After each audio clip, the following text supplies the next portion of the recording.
What's up, and welcome to another edition of Locked On NBA, the biggest stories with the local experts. I'm your host, Jackson Gatlin, also host of Locked On Rockets right here on the Locked On Podcast Network. Today, we're chatting with Keith Pompey from Locked On Sixers to discuss what kind of statement did Joel Embiid and the Philadelphia 76ers make with their recent win against Nikola Jokic and the Denver Nuggets, and what have been the keys to Philly's dominance since early December. But first, today's episode is brought to you by PrizePicks. Next game, how about Joel Embiid to score more than 26.5 points? What about LeBron James to have more than 7.5 rebounds? How about Nikola Jokic to have less than 9.5 assists? Or what about Steph Curry to have more than 3.5 three-pointers made? So what is PrizePicks? It's daily fantasy sports, but how does it work? Basically, you pick 2 to 6 players. If they score more or less than their PrizePicks projection, you can win up to 25 times back on your money on any entry that you submit. There's no competing against other people. It's just you versus the projections available.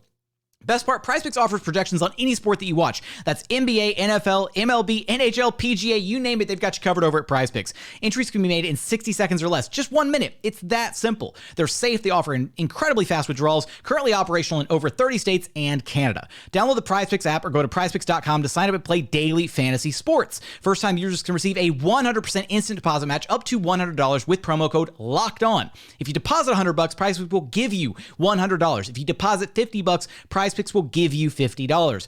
Don't forget to enter promo code LOCKEDON at sign up for an instant deposit match up to $100.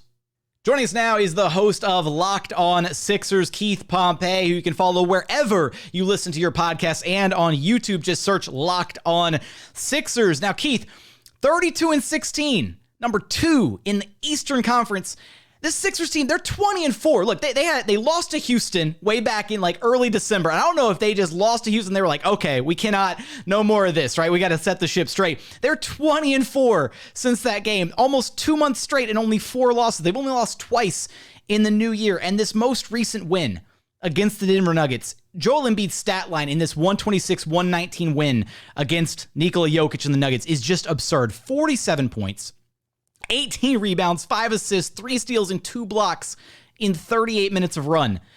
What kind of statement did Embiid and the Sixers make with this most recent win against the Nuggets?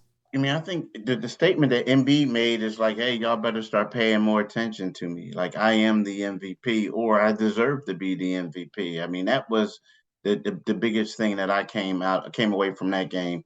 Secondly, the Sixers, the statement was like, as far as the team, don't forget about us. Like, we have James Harden.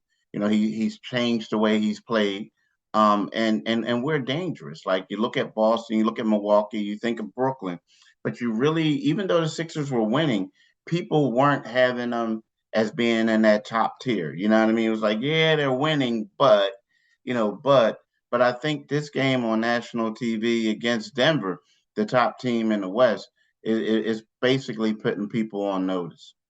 You mentioned the MVP race there for a moment, talking about maybe Embiid should, be getting his flowers. Where is he in that MVP race in your eyes right now? Where should he be in the MVP race? I mean, I think he should be up there. It's weird. I mean, there's a lot of basketball left. But I do think, and I'm not just saying this because I cover the 76ers, but the way he's playing and the way you looked at it yesterday, how he took over the third quarter and did what he had to do, he should be the front runner right now, I believe. I mean, it wasn't always that way, but the reason why I'm saying he should be the front runner now is because, like you said, they're 20-4, and he's been averaging over 30 points during that time. Here's a guy right now who's leading the league in scoring. So a lot of their success is basically has a lot to do with what he does, scoring points and defending and grabbing rebounds and all that other thing. So I think that he should be the front runner. Was he snubbed too as an all-star starter? I mean, you look at the Eastern Conference, you got Giannis, Durant, and Tatum ahead of him on the all-star team, but he's the best center in the conference. Yeah, you know what? It's weird. He was snubbed, but at the same time, I think it was more to do with the way that the people who get picked, like right now, you have to pick 3 front court players, and then you have 2 guards, right?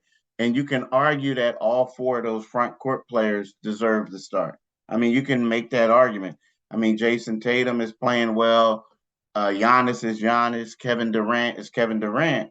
But I just feel like it's one of those things where right now it becomes a popularity contest. So it wasn't the media. Some people wanted to say the media like ambushed them. No. And it wasn't the players, right? So I just think that it was a bad situation for him. But I think now when you look at these guys, Durant, Tatum, Embiid, all three of them, they could play on the floor together, right? Giannis too. So I feel like the problem is that right about now, you just need to rethink how you pick these teams. Looking, I mean, well, at this point, maybe it just adds an even bigger chip to Embiid's shoulder for the rest of the season. But looking at this most recent stretch of just utter dominance from the Sixers, the 20-4 stretch that they've basically been on, Embiid is obviously a gigantic part of that. What else is going well for the Sixers over this stretch that's allowing them to play at such a high level? There's two things. The number one thing is I have to say James Harden. And the thing about James Harden, when you talked about that game when he came back 25 games ago, is when he was in Houston, his first game back. And I felt like he was trying to be vintage James Harden. I felt like he was trying to, take people off the dribble between his legs, the shot clock's running down, and he's doing a step back three. Well, it wasn't falling, right? The next game, he comes out and he's trying to be the best point guard that they can be. He's getting the ball is moving. He's playing at a quicker pace. He's feeding Embiid a lot. And I felt like right then and there, James Harden, when he decided that I'm going to be a pass first point guard, that's when the 76ers start taking off. That's the one thing. The second thing is when they brought Tyrese Maxey, when he came back into the fold, they struggled a little bit. But then they started bringing him off the bench again, full time. And I felt like that brought more balance to the starting lineup because Maxey and Harden, Harden, he's been in Houston for a while. Great player, offensive player, but defense he lacks. Maxey, a scorer, but he lacks on the defensive end. I think when you split those two guys up and you bring in a guy at DeAnthony Melton, that brings defense to the starting lineup. And I think that enables them to beat teams like them. What right now, Keith, do you kind of look at as the biggest needs for the Sixers ahead of the NBA trade deadline? Is this a team that's kind of content with where they're at? Do you envision them making some moves ahead of the deadline? And if so, who are some of the names that could be, on the trading block? It's weird. Like the names that we hear that's on the trading block, let's say Jaden Springer, a young rook. Second year player, right? He was a first round draft pick 2 years ago. Furkan Korkmaz could be on the go too. Matisse Thybulle, he's always a guy that could go. A guy that people were always talking about leaving was Tobias Harris. I think the Sixers would be foolish to trade him. That's my opinion. But right now, what the Sixers really need is to me, the biggest need they need is a backup center. Nothing against Montrezl Harrell. I like him a lot. But what they need is another big body. They need someone who can be a situational guy who can come in there, grab rebounds, and be a rim protector when Joel is not on the floor. You know what I mean? Montrez is good, but he's also a situational guy, right? So you need a big, sturdy, I'm going to do everything like a gritty rebounding machine off the bench to help them make this push. They also need to look at I think a backup point guard, because when you look at it, if you take James Harden off the floor, you're asking yourself, well, who's going to be the point guard? And they really don't have one. They have a lot of scoring guards, combo guards, but they don't have a legitimate backup point guard. So that's something I can see them probably going after. If they can't get it at the trade, go after in the buyout market to see who's available. But those are the 76ers' two biggest needs.